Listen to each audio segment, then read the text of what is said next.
Welcome back, guys. Today I wanted to do a video about my experiences in Kazakhstan and travel tips that I learned along the way that I hope will help other new travelers that are interested in traveling to Kazakhstan.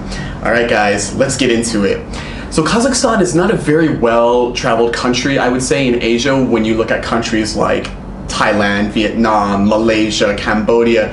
These countries have many tourists, they have a strong tourism infrastructure, I guess you could say, in a way, whereas Kazakhstan is still developing their tourism and it's still kind of a new country to travel in for a lot of travelers. The number one question that I get from people is Kazakhstan safe?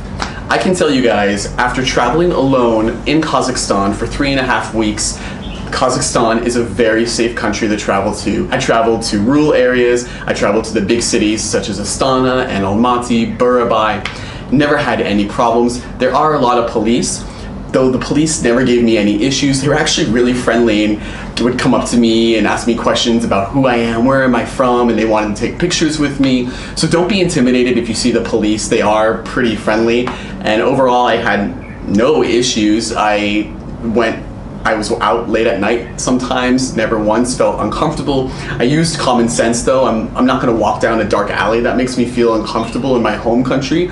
So I'm not gonna do that in Kazakhstan or any other country. So just using common sense, things like that. But overall, Kazakhstan is a very safe country to travel to. I can personally tell you guys this from my experience traveling alone through the country. So I hope that this will help people that may be wanting to travel to Kazakhstan or are curious or worried about safety, that it is a safe country to travel to. Number two, guys, is food. Kazakhstan's food, I love Kazakhstan's food. Kazakhstan's food is very meat heavy and starchy. So I'm talking about beef, horse, lamb, chicken, potatoes, a lot of meat. So a lot of the dishes will have a lot of meat. Horse is very common in Kazakhstan. I did try it. I love horses, so I kind of felt a little bad about it, but the horse was actually pretty good. There's a famous dish in Kazakhstan. It's called bishbamark, and it is really, really good. It's usually horse or lamb on top of noodles and onions and some other spices. It's a really good dish. So if you visit Kazakhstan, you've got to try bishbamark, and they actually made it different from Astana to Almaty. So if you have it in different parts of the country, you're going to get like different versions of it, just like any other dish in any country. If you are a vegetarian, it will be a bit more difficult maybe. There are vegetarian meals, and I did meet other vegetarian travelers, but they were cooking a lot of their meals at the hostels or their apartments. So this part of the world, Central Asia, it's not as friendly to vegetarians or vegans, so you're gonna have to have a little more effort or make a bit more effort to find meals that will fit for you. But overall, the food is just really, really good. Number three, visas. Do you need a visa for Kazakhstan? Now this is one that everyone would have to look up depending on what country you're from. Luckily, Kazakhstan has totally opened up and changed their policy since January 2017. Before that, Americans needed a visa. When I went, I didn't need a visa. We get 30 days without a visa. After that, you do need a visa. You do get like a immigration card when you arrive, registration card. You need to hold on to that card and bring it to immigration when you exit the country. Same as like Thailand and some other countries. Now, if you do need a visa, when you arrive and you get this registration card and immigration card, you will have to take that to immigration and register it with them. That's if you need a visa. But if you don't need a visa, like a lot of countries now don't need a visa, then you don't need to worry about that. You just need to hold on to that and just bring it to immigration when you leave the country. Kazakhstan is definitely opening up to a lot of people in the tourism, so check it out, check your country, check the visa. A lot of new countries don't need a visa, which is a great thing. Number four, transportation in Kazakhstan. Okay, to be honest guys, this tripped me out. So in Kazakhstan, when it comes to taxis, let's first talk about taxis. Taxis were a bit of a culture shock for me. So Kazakhstan almost has like its own like Uber system where, okay, if you need a taxi, all you do, you stand on the side of the road, you push your hand out, and a random car will pull up, you negotiate the price with the driver, and then he or she will take you wherever you need to go. There's no identification on the car for it being a taxi. It's just someone that just pulls up and takes you to wherever you need to go. The first time I experienced this, I was pretty nervous. I was with some friends in the hostel and I'm like, well, guys, what are we doing? Who is this? It doesn't say taxi. is this safe? And it turns out that this is just the way the country works and the people work. I later found it to be very efficient, and you can make friends doing it as well, because you're just random people that come up that want to give you a ride, and you negotiate a price, tell them where you're going to go, and maybe they'll take you, maybe they won't, and then within like 30 seconds another car will come up. So if you need a taxi in Kazakhstan, all you got to do is stand on the side of the road, put your hand out, and a car will come up. So don't worry about that, because I worried about that at first. I was expecting to see like a little sign that said taxi or something like that. But after being in Kazakhstan and going through that, I realized like, wow, this totally makes sense. This is really efficient. I get it. Now buses. Buses were a bit different as well. Coming from Korea and the US, when you get on a bus, you enter from the front and you exit from the back. In Kazakhstan, you enter from the back and there's a conductor who's on the bus. So you sit down and then a conductor will come up to you, you pay them, and then they will give you a little receipt, and that receipt is verification that you paid. And then to get off the bus, normally you'll get off from in the front. So that was a bit different. I'm used to getting on from the front and getting on the back, but you're going to get on from the back and get off from the front. Number 5, the language in Kazakhstan. This was something I researched and I was a bit nervous about. In Kazakhstan, they speak Russian and they speak Kazakh. Kazakhstan is an ex-Soviet nation, so they do know Russian, they speak Russian, they can read Russian. However, the national language is Kazakh. What really helped me was to learn a few words in Russian. Learning some words in Russian is fine. If you can learn some words in Kazakh, that's even better. Kazakhstan, from my experience, from the people I talked to and experience, they really like to be individual. Like they are not part of Russia, they are Kazakhstan. Like you can say thank you in Russian, spasiba, or you can say thank you in Kazakh, which is rakhmid. Now I did come across an issue one time at a restaurant where the waiter got a bit offended by me because I had said spasiba, and he said, no, you don't say spasiba to me, you say rakhmid.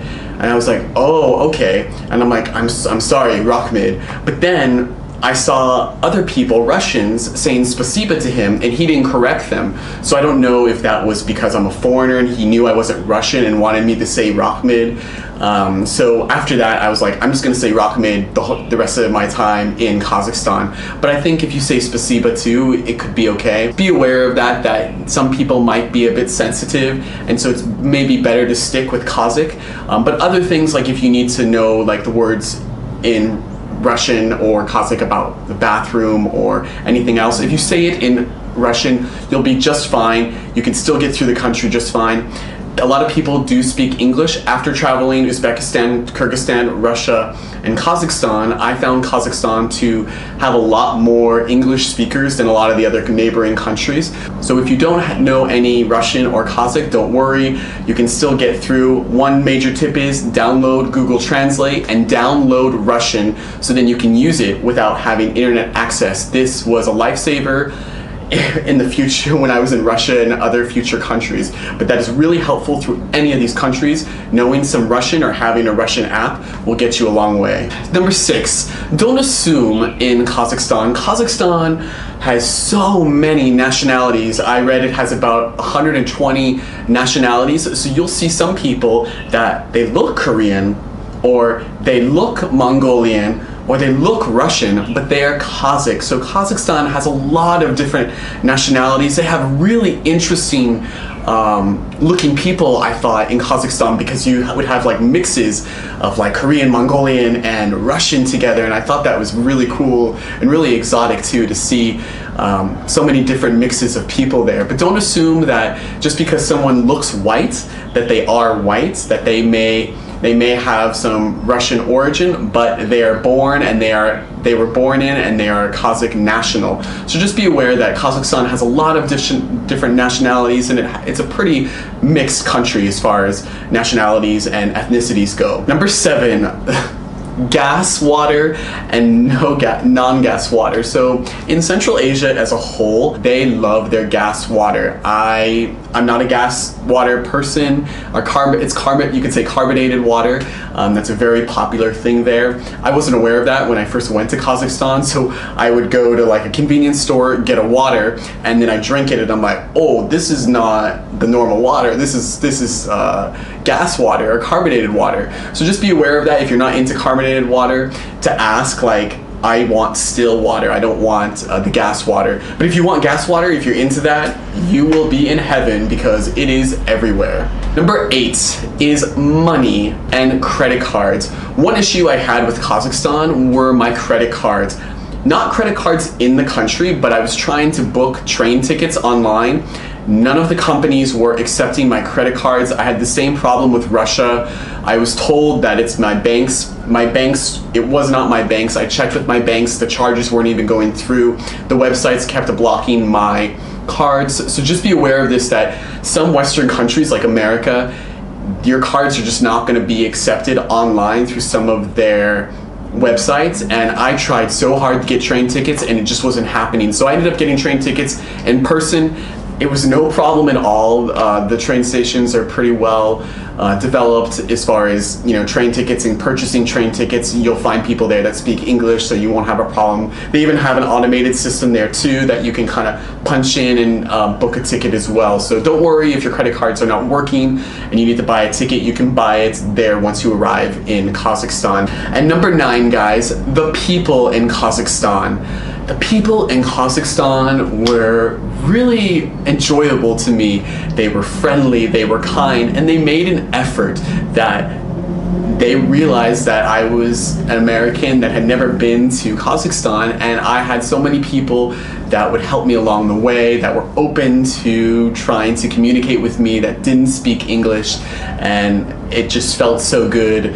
The people were super friendly, would always invite me to go eat, especially like when I was on the train from Astana to Almaty, to have meals with them. At the hostels, I met a lot of cool local Kazakh people. They're really pretty educated about the world outside of Kazakhstan. It was really good to see that people in Kazakhstan are really aware of what's going on outside of their country and really interested to learn about people from different countries and how their cultures work and stuff. But the people are awesome. You'll definitely have something to look forward to when you visit Kazakhstan when it comes to the people there. So those are my major travel tips for Kazakhstan. If you guys have any questions about some of the tips I've shared, I'll be more than happy to answer them or elaborate on them if you'd like. If there's different questions that you would like to hear, I definitely will help you out and respond to any questions that you may have. I was in Kazakhstan for 3.5 weeks. I barely scratched the surface of the country. It's an amazing country. It's the 9th largest country in the world. The geography is incredible. I found places that looked like America, Canada, Switzerland. It blew me away. Kazakhstan blew me away, and I had no idea about Kazakhstan. So I hope that this video will spark some people's interest to go to Kazakhstan. Thanks again for watching, guys, and remember to live every moment to the max. I'll see you guys next time.